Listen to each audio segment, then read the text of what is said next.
Good morning to all of you. कल जैसा कि मैंने आप लोगों को 19वीं शताब्दी में जो धार्मिक सुधार भारत में हुए थे उस आंदोलन के बारे में पढ़ाया था। आज मुस्लिम समाज के जो 19वीं शताब्दी में जो मुस्लिम समाज में सुधार आंदोलन चले थे उसके बारे में चर्चा करेंगे। 1857 की जो बगावत हुई थी, उस बगावत के बाद 19वीं सदी में इस्लाम धर्म में विद्यमान बहुत सी कुरीतियों को दूर करने के उद्देश्य से अनेक मुस्लिम सुधारवादी आंदोलन अस्तित्व में आए थे और उस बगावत के प्रभाव स्वरूप चूंकि जो बगावत हुई थी जाहिर है कि वो अंग्रेजों के खिलाफ हुई थी, जिसमें हिंदुओं और मुसलमानों ने बढ़ चढ़कर हिस्सा लिया था। मगर उस बगावत का जो इताब था, अंग्रेजों ने जाहिर है कि उसको कुचल दिया था बहुत बुरी तरीके से, और बहुत से जमींदारों की ज़मीनों को उन्होंने जब्त किया था, जागीरों को जब्त किया था। और अंग्रेज चूँकि हिंदुस्तान में जब आए थे तो मुस्लिम शासनकाल था यहाँ पे, तो उनको लगता था कि हमारे सबसे बड़े दुश्मन जो है यहाँ के मुसलमान हैं। तो अंग्रेज जो है मुसलमानों को अपना सबसे बड़ा दुश्मन मानते थे, तो लिहाजा मुसलमानों के ऊपर उन्होंने अत्यधिक अत्याचार किए थे। और उस अत्याचार और उस जुल्म और जबर के माहौल में मुसलमानों को पूरी तरीके से तहस नहस और बर्बाद करने में अंग्रेज़ों ने कोई कसर नहीं उठा रखी थी। जाहिर है कि एक ऐसे माहौल में 1857 की गदर के बाद मुसलमानों की जो हालत थी, जो उस वक्त का मुस्लिम समाज था, उसकी हालत इतनी दयनीय थी कि अकेले जो है सर सैयद उस माहौल को बहुत ही गौर से देख रहे थे और सोच रहे थे कि कैसे जो है मुसलमानों के अंदर जो पस्ती है, एक नाउम्मीदी है, और जो इनकी हालत इतनी बदतर हो चुकी है, इसमें कैसे जो है सुधार किया जा सकता है। तो सर सैयद का नाम आपने सुना होगा, जिन्होंने अलीगढ़ से एक आंदोलन चलाया। चूँकि अलीगढ़ से इस आंदोलन की शुरुआत उन्होंने की थी, तो इसीलिए इस आंदोलन का नाम अलीगढ़ आंदोलन इतिहास में जो है दर्ज है। अलीगढ़ आंदोलन के नाम से जाना जाता है। सर सैयद ने इस आंदोलन को चलाया था, इसीलिए इस आंदोलन को सर सैयद तहरीक या सर सैयद आंदोलन के नाम से भी जाना जाता है। सर सैयद 1817 में अलीगढ़ में दिल्ली में पैदा हुए। अलीगढ़ को उन्होंने अपना विद्रोह का नहीं बल्कि जो समाज सुधार आंदोलन उन्होंने चलाया, वो अलीगढ़ की भूमि को उन्होंने चुना उसके लिए।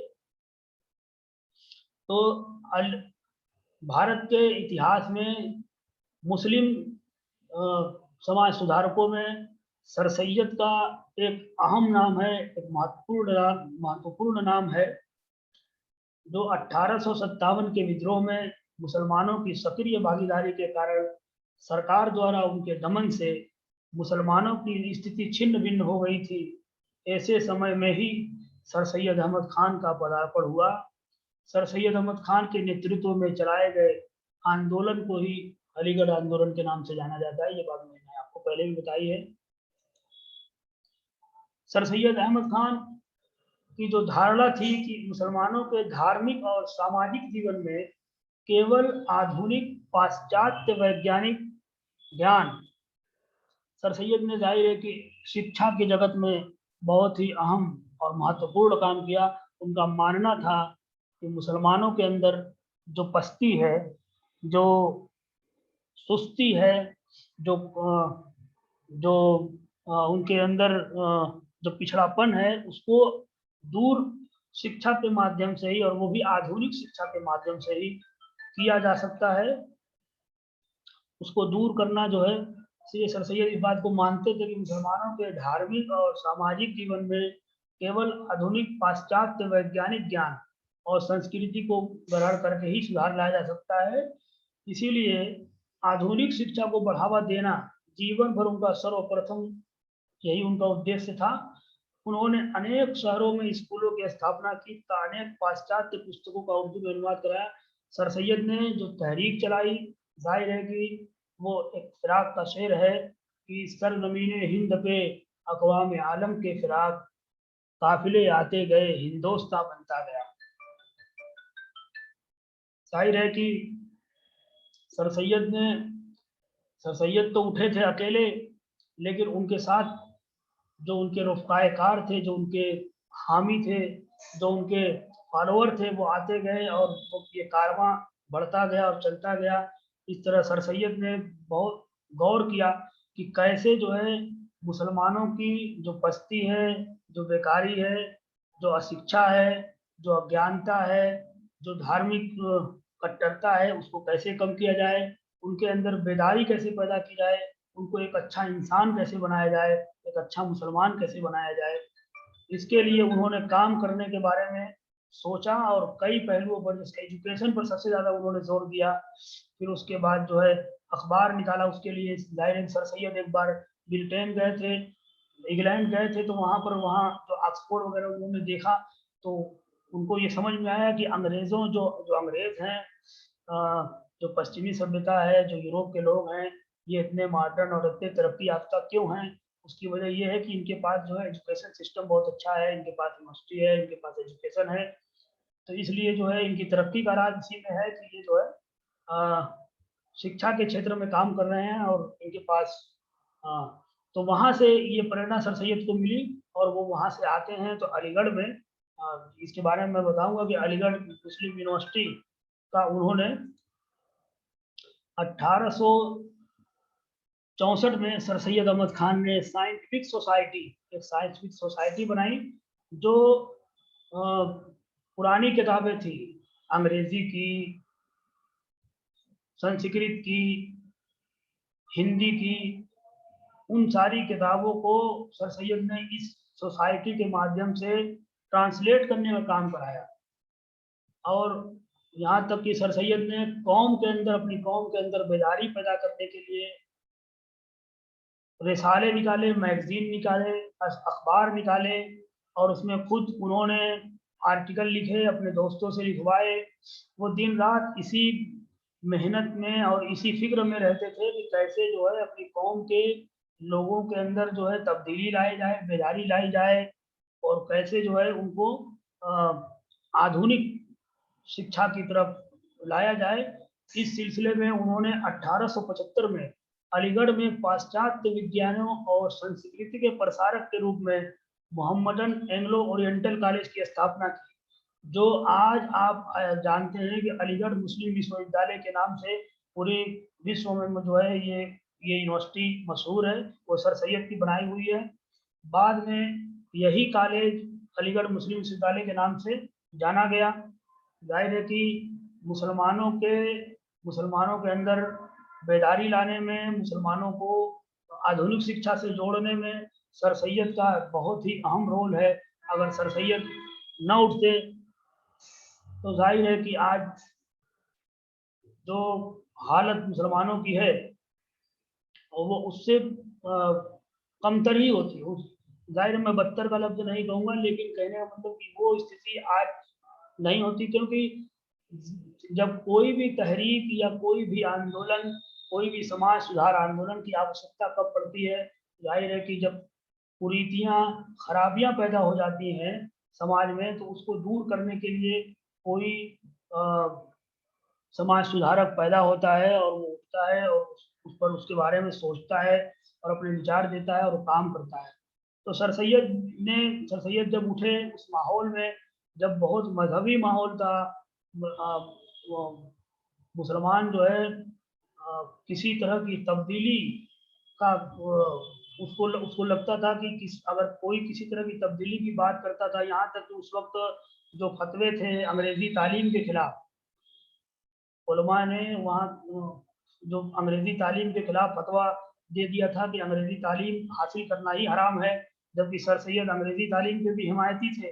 तो जाहिर है कि एक ऐसे माहौल में काम करना कितना मुश्किल भरा होगा, आपको अंदाजा होगा।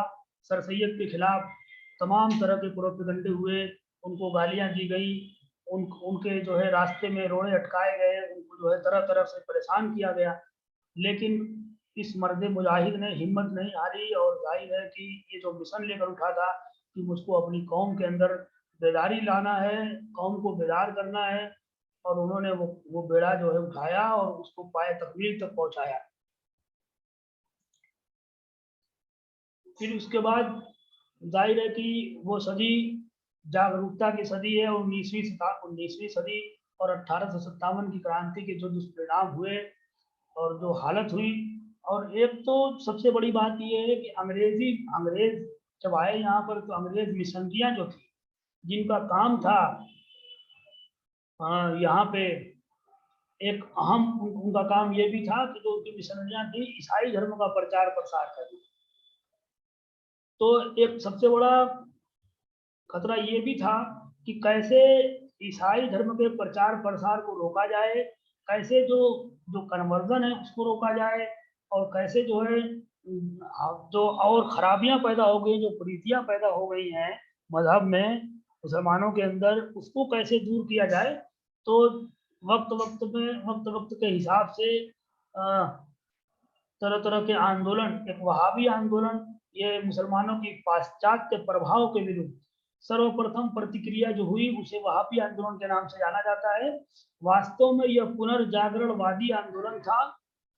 शाह वलीउल्लाह 18वीं शताब्दी में भारतीय मुसलमानों के प्रथम नेता थे, जिन्होंने भारतीय मुसलमानों में हुई गिरावट पर चिंता व्यक्त की। उन्होंने मुसलमानों के रीति रिवाजों तथा मान्यताओं में आई कुरीतियों की ओर ध्यान दिलाया। ये एक वहाबी आंदोलन था। फिर उसके बाद एक देवबंद का आंदोलन, देवबंद का आंदोलन, ये देवबंद उत्तर प्रदेश में सहारनपुर के आसपास है, दिल्ली के आसपास, उत्तर प्रदेश का एक जिला है देवबंद, एक कस्बा है ये देवबंद। चूंकि देवबंद से यह आंदोलन उठा था, आपको मालूम होना चाहिए कि 1857 की क्रांति में अकेले देवबंद कस्बे से 44 उलमा, ये उलमा कहते हैं जो मुसलमानों के जो धर्म गुरु होते हैं, उनको उलमा या मौलाना या आलिम या मौलवी कहते हैं। तो 44 मौलानाओं को जो है सिर्फ देवबंद कस्बे से फांसी के फंदे पर चढ़ा दिया गया था, क्योंकि देवबंद जो मकतब फिक्र था, वहाँ के जो उलमा थे, जो मौलाना थे, उन्होंने अंग्रेजों के खिलाफ फतवा दे दिया था, जिहाद का फतवा दे दिया था।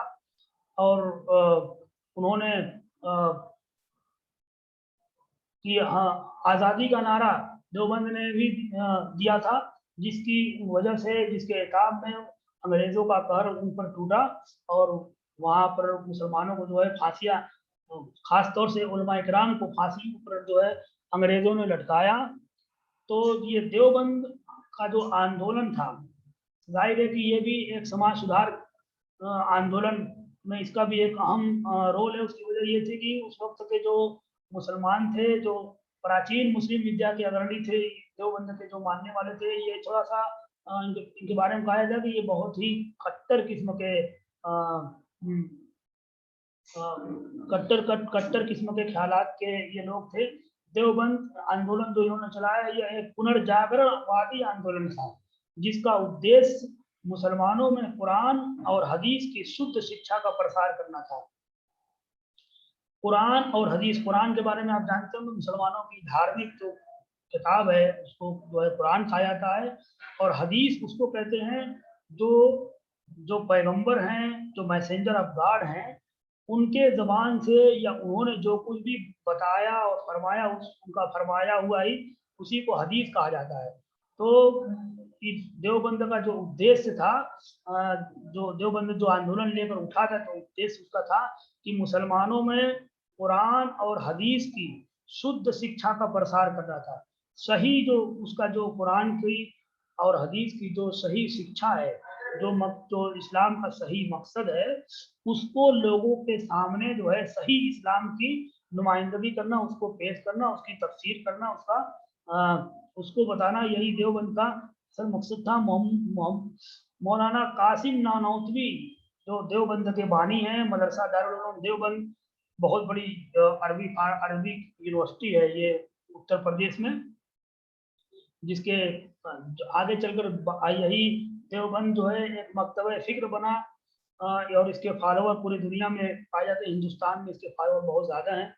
तो मुसलमानों का एक बड़ा तबका देवबंद का जो मदरसा है, जो देवबंद का मकतबे फिक्र है, उसको एक मानने वाले हैं। तो मौलाना कासिम नानौतवी ने 1866 में, देखिए सर सैयद 1870 में अलीगढ़ तहरीक चलाते हैं, और जाहिर है कि सर सैयद, जैसा कि मैंने बताया कि वो आधुनिक शिक्षा के, अंग्रेजी शिक्षा के सर सैयद बहुत हिमायती थे।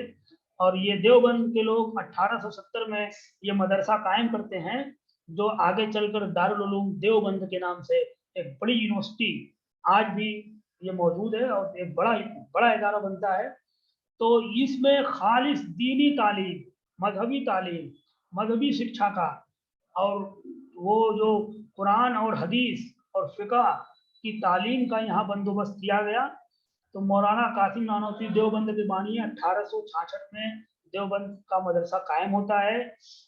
ये उत्तर प्रदेश में, जैसा मैंने आपको बताया कि इसके बानियों में मौलाना कासिम नानौतवी, मौलाना रशीद अहमद गंगोही को अंग्रेजों ने सर में गोली मारी थी। में इस्लामी मदरसे की स्थापना की। देवबंद आंदोलन अंग्रेज विरोधी आंदोलन था। देवबंद ने ही सबसे पहले फतवा अंग्रेजों के खिलाफ जारी किया था। जिहाद का जो फतवा अंग्रेजों के खिलाफ देवबंद ने दिया था।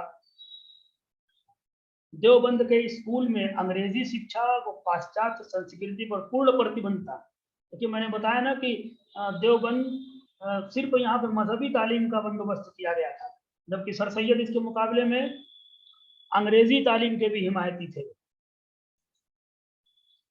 उसी तरह एक और आंदोलन है अहमदिया आंदोलन, जिसको मिर्जा गुलाम अहमद कादियानी ने 1889 ईस्वी में इस आंदोलन को चलाया था। इस आंदोलन का उद्देश्य भी मुसलमानों में आधुनिक बौद्धिक विकास के संदर्भ में धर्मोपदेश और नियमों को उदार बनाना था। मिर्जा गुलाम अहमद जो कादियानी पश्चिमी उदारवाद, इनके भी जो फॉलोअर थे, जिनको कादियानी संप्रदाय का कहा जाता है। हिंदुस्तान में तो कादियानी संप्रदाय के मानने वाले बहुत कम लोग हैं। जाहिर है कि मिर्जा गुलाम अहमद कादियानी के फॉलोअर जो है पाकिस्तान में बहुत ज़्यादा है। तो मिर्जा गुलाम अहमद पश्चिमी उदारवाद, ब्रह्मा विद्या का हिंदुओं के धार्मिक सुधार आंदोलन से अत्यधिक प्रभावित थे। तो आज का हमारा जो टॉपिक था वो यहीं पर समाप्त होता है। मैंने आज के टॉपिक में आपको बताया कि कैसे हिंदुस्तान में मुसलमानों के सामाजिक जो कुरीतियाँ थी उनको दूर करने के लिए जो आंदोलन चलाए गए, उनमें सर सैयद और सर सैयद तहरीक और अलीगढ़ आंदोलन का, और